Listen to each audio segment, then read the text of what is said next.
When Steve Jobs, the movie, was first announced, my reaction was just, why? But Aaron Sorkin, the screenwriter, took that Apple slogan, "Think Different," to heart. And so what he served up isn't a traditional biopic, but rather a story in 3 acts about the flawed founder trying to upgrade.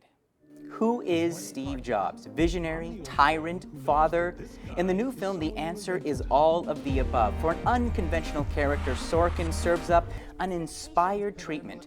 3 scenes set backstage at 3 different product launches.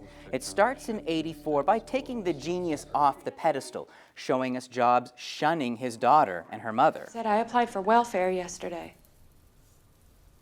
The Time article said your Apple stock was worth $441 million. And I wanted to ask you how you felt about that. Well, I feel like Apple stock has been dramatically undervalued. This would be a good time to get in. We also meet his work wife, Kate Winslet, as the head of marketing. Have I ever let you down? Every single goddamn time.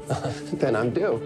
Seth Rogen as Steve Wozniak, who was there in the garage when Apple began. I'm the only one that knows that this guy here is someone you invented. Michael Stuhlbarg as one of the early programmers, and Jeff Daniels as the original Apple CEO. Why do people who were adopted feel like they were rejected instead of selected? Then there's Michael Fassbender. Cover him up in a fine suit or put him in dad jeans, he still looks and sounds nothing like Jobs, but he has the force of personality, that drive that had engineers quivering.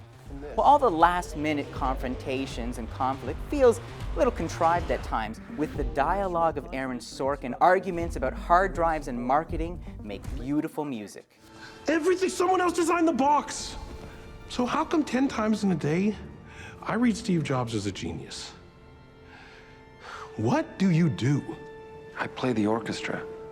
In comparison to other films from director Danny Boyle, Steve Jobs finds the director restrained, but occasionally there are Boolean bursts of memory, flashbacks appearing like a blinking cursor. And boiling everything down to a man with daddy-daughter issues does feel like oversimplifying, but this isn't a documentary. It's more of a painting than a portrait. Snapshots of a genius who, in his own words, was poorly made. In the end, the dramatization lets the Apple founder exit, well, somewhat gracefully. And I can't help but wonder if the screenwriter and director were caught up in that legendary Steve Jobs reality distortion field.